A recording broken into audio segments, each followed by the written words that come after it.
Hey there guys, welcome back for another episode of Mortal Realms Monday. Now, as I mentioned in the last video, I had a complete mess up with hard drive and moving videos, lost footage and whatever. So obviously I'm having to re-record issues 54 to 57 without the sprues of what we get in those issues. So we're just going to fly through them a little bit. So with this issue 55, we get the Lord Arcanum on Celestial Dracoline. Here he is finished. Now, like I said, I did paint him up. See if we can get a better light here. So I did paint him up. Unfortunately, he was the main filmed content that I lost the majority of. I think I ended up with pretty much the last hour of painting on him that I could still use. Unfortunately, without the rest of the video, it just wouldn't have been enough content to use. So yeah, apologies for that guys, but we do get 2 more of these, as they are a set of 3 when you buy them from Games Workshop in the box set. So we'll get 2 more and I will paint them up the same colours and make sure that I get the video for that. So yeah, apologies for that guys. Anyway, so issue 55, Shamon in the Age of Chaos, obviously the Lord Arcanum on Celestial Dracoline, and we get a new War Scroll and Battle Plan. Now obviously this has fallen apart a little bit because I have been using it whilst assembling and painting him. So we'll have a look. So we've got the Stormcast Eternals, Weaponry of the Storm Hosts. Every weapon wielded by the Stormcast Eternals is empowered by Holy Lightning. Forged from Sigmarite, these artifacts are masterworks designed to last for an eternity of battle. Blessed by Sigmar, the very finest of Sigmar's weapons are reserved for his Lord Celestants, Lord Relictors and other great warriors. These instruments of death crackle endlessly with the celestial lightning of their forging. It's almost like the Game of Thrones seat there, isn't it?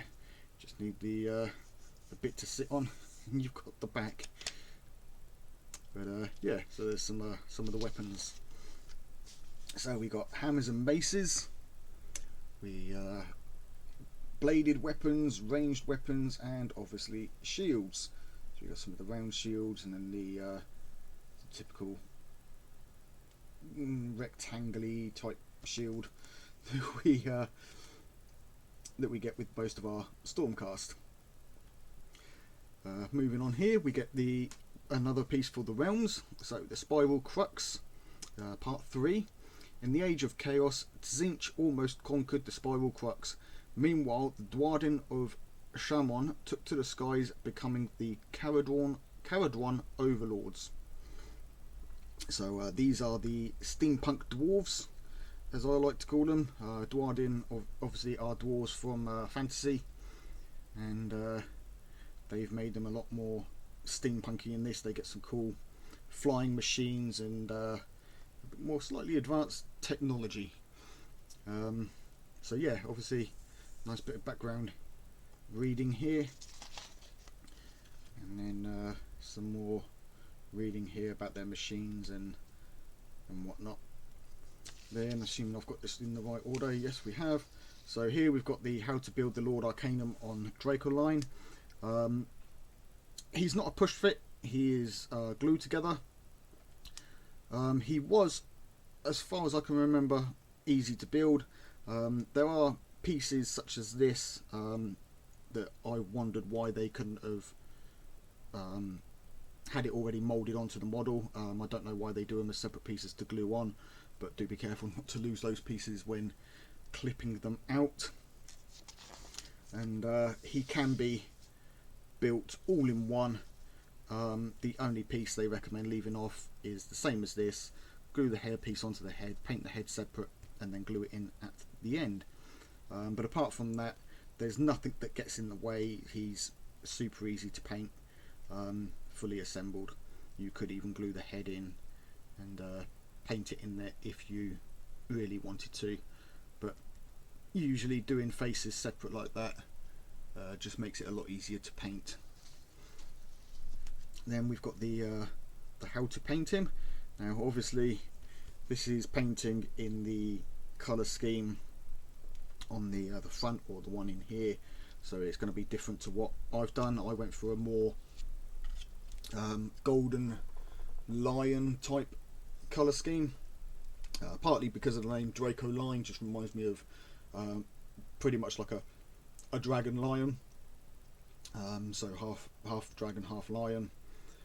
So I wanted the lion kind of colours, and I think it goes well with the Celestial Vindicator's colours. I think having the grey with the turquoise blue of the Vindicators would have been too similar. I mean, it would have been almost along this kind of colour with this kind of colour, so yeah, I wanted something that contrasted a little bit between the two.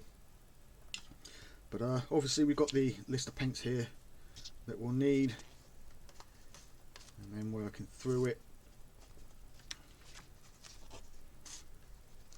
they go through obviously the shading, using Michael and Flesh shade, painting the head and the face. Obviously they don't go into full details on how to paint the faces yet, that is in later issues, and obviously I can say this now because at this point I've received issues, I think it's 60 to 64 or 59 to 63, something like that. So yeah, and then obviously we've got the finished model there. Then we've got the War Scroll for the Lord Arcanum. So we've got his abilities. Obviously he can move 12 inches because he's on a rider, he's mounted. 7 wounds, 9 bravery and a 3+ save, and he's got 2 attacks, the Either Stave and the Monstrous Claws. So he doesn't have bite. I thought this guy had a bite attack, which I do mention later on when we get the other two. I thought, because it doesn't mention bite on their War Scroll, I thought that this one did. Obviously I was wrong, so you can have a bit of a laugh at me when you watch that episode in a few weeks time. But yeah, so this is his War Scroll here.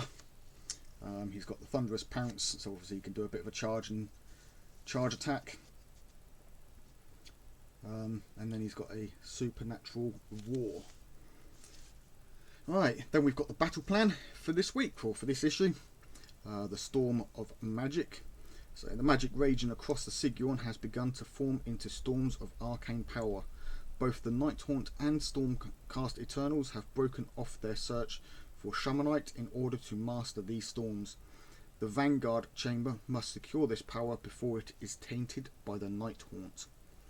So I do like how they've got the narrative going through the issues here as we battle across the realms with our models.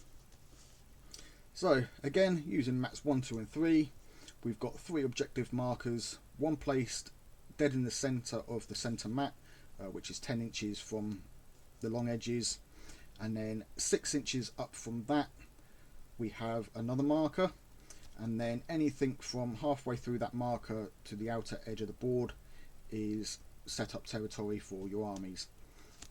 And the armies are, for the Nighthaunts, the Briar Queen, Reichner the Grimhailer, the Guardian of Souls, 5 Glaive Wraith Stalkers, and 2 units of 10 Chain Rasps each.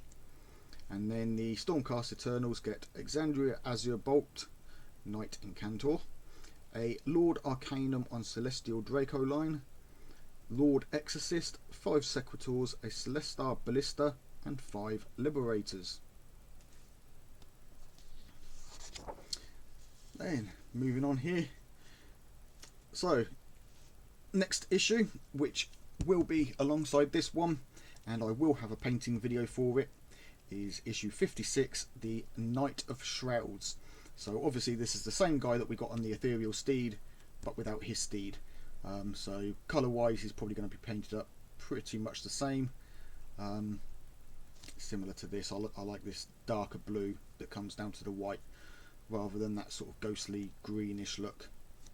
I prefer this. And then issue 57, we get the Hex Raves. They ride to war. Now the Hex Raves, I have built them, so again, we're not going to get to see the models on the sprues like I usually do. What I have done is magnetize them, because these guys can be set up as Black Knights. They can't be used as Black Knights in a Nighthaunt army. I do believe they can't anyway, but they can be used as Black Knights in other armies, or if you're doing sort of a mixed army. So yeah, made it so that they can be switched over. So yeah, we get 5 of those in the next issue. Obviously that's been out a few weeks now. If you're in Australia or Europe, I think there's a couple of countries in Europe that are getting Mortal Realms, so if you guys aren't this far up yet, I'd recommend picking up a couple of these issues, because having 10 of these guys, especially if you magnetize them so that you can swap over, then obviously you've got a few more options on kitting them out. You can do, if you don't want to magnetize them, have 5 like this and 5 as Black Knights, or you can do what I've done and magnetize them and have a unit of 10, 2 units of 5, however you want. But as you saw, I haven't painted them up yet, so there'll be, next week's episode will be issue 57, and you'll also get to see the Black Knights, because obviously this week we'll be doing issue 56, which will be coming up in the next video today. So with that being said, thank you ever so much guys for your continued support. If you're newly subscribed to the channel, big warm welcome to you. Sorry for a little bit of delay in content, but hopefully we'll get back on track now. If you enjoyed the video, hit that thumbs up button. If you're not subscribed and would like to support the channel by subscribing, hit that subscribe button and click that bell for notifications on when new videos go live. But until next time guys, take it easy, keep painting those minis.